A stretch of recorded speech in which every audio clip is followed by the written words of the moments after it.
पनवेल महानगरपालिका शिक्षण विभाग आणि महाराष्ट्र राज्य नगरपालिका महानगरपालिका शिक्षक संघ यांच्या संयुक्त विद्यमाने आयुक्त मंगेश चितळे यांच्या मार्गदर्शनाखाली गुरुवारी आद्य क्रांतीवीर वासुदेव बळवंत फडके नाट्यगृहात चला शिक्षणावर बोलू काही या शैक्षणिक कार्यशाळेचे तसेच आदर्श शिक्षक पुरस्कार आणि आदर्श शाळा पुरस्कार 2025च्या वितरण समारंभाचे आयोजन करण्यात आले होते।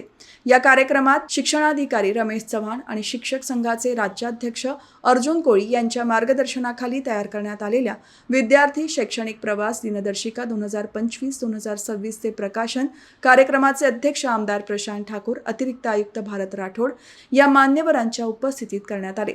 या दिनदर्शिकेत वर्षभर शाळांमध्ये राबवण्यात येणाऱ्या उपक्रमांचे उत्कृष्टरित्या नियोजन करण्यात आले आहे।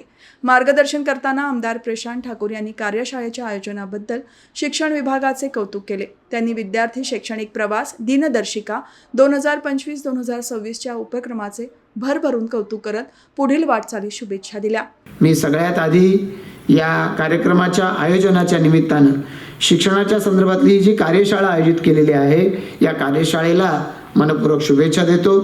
वेगवेगळ्या पद्धतीनं अलीकडच्या काळामध्ये शिक्षणाचे संदर्भ बदलत चाललेले आहेत आणि इथे बोलत असताना रमेश चव्हाण सरांनी सांगितलं की शिक्षण हे आपल्या सर्वांच्याच जीवनामधलं अतिशय महत्त्वाचं अंग आहे। आज आपण शिक्षक झालेला आहात, पण आपण जेव्हा शिक्षक घेतलं तेव्हा कोणाच्या तरी प्रेरणेनं आपण शिक्षक बनलात, तर ती प्रेरणा नसती तर आपण झालोच असतो का मला कल्पना नाही। पण आजच्या घडीला आणि आयुष्यभर जोपर्यंत पृथ्वी आहे तोपर्यंत शिक्षण जोपर्यंत आहे, शिक्षक जोपर्यंत आहे तोपर्यंत विद्यार्थी घडणार आहे आणि तोपर्यंत पुढच्या पिढ्या या घडत राहणार आहेत। जग कुठल्या दिशेनं जाईल याचं एका अर्थानं त्या व्यक्तीच्या बालजीवनामध्ये त्याच्यावरती संस्काराचं, शिक्षणाचे आणि सर्वच संस्कार हे करण्याचं एक अतिशय महत्त्वाचं कार्य हे शिक्षकाच्या माध्यमातून घडत राहतं। ते शिक्षण दर्जेदार असलं पाहिजे, ते शिक्षण आधुनिक काळाशी सुसंगत असलं पाहिजे। यासाठी सरकार आपापल्या परीनं प्रयत्न करेल, पण मंचावरतीच आपल्याकडे शिक्षक उपस्थित आहेत की सरकारचा एक अजेंडा असू शकतो, पण माझी शाळा मला चांगली करायची आहे आणि मी जर जिद्दीनं त्यासाठी कामाला लागलो तर परिस्थिती मदत करते आणि त्या परिस्थितीच्या बरोबर किंवा परिस्थितीवर स्वार होऊन मी माझं काम, माझ्यावरची जबाबदारी ही चांगली पार पाडू शकतो। हे आज आपल्या या ठिकाणी 3 वेगवेगळे शिक्षक या ठिकाणी उपस्थित आहेत, त्यांनी हे सिद्ध करून दाखवलेलं आहे।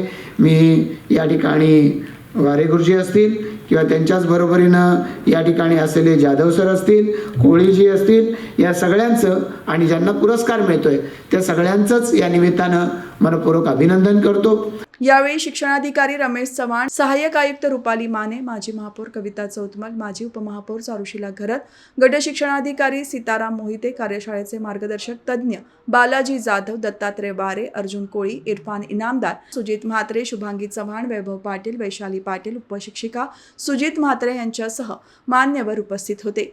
या कार्यक्रमात पनवेल महानगरपालिका शिक्षण विभाग आणि महाराष्ट्र राज्य नगरपालिका महानगरपालिका शिक्षक संघ यांच्या संयुक्त विद्यमाने शाल, सन्मानपत्र, सन्मान चिन्ह आणि पुष्पगुच्छ देऊन आदर्श शिक्षक पुरस्कार 2025 पनवेल महानगरपालिका शाळा क्रमांक 8 पोदी येथील उपशिक्षिका शुभांगी गोरखनाथ चव्हाण यांना प्रदान करण्यात आला।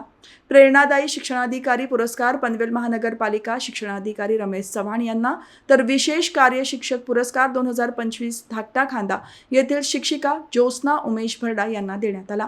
तसेच क्रांतीज्योती सावित्रीबाई फुले पुरस्कार देखील ज्योत्स्ना भरडा यांना प्रदान करण्यात आला। तर आदर्श शाळा म्हणून रामशेठ ठाकूर पब्लिक स्कूल, खारघर चांगुखाना ठाकूर विद्यालय, नवीन लोकनेते दिबा पाटील विद्यालय, रायगड जिल्हा परिषद शाळा, तळोजे 5 नंद, संजीवनी इंटरनॅशनल स्कूल आणि शाळा क्रमांक 6 यांना गौरवण्यात आले।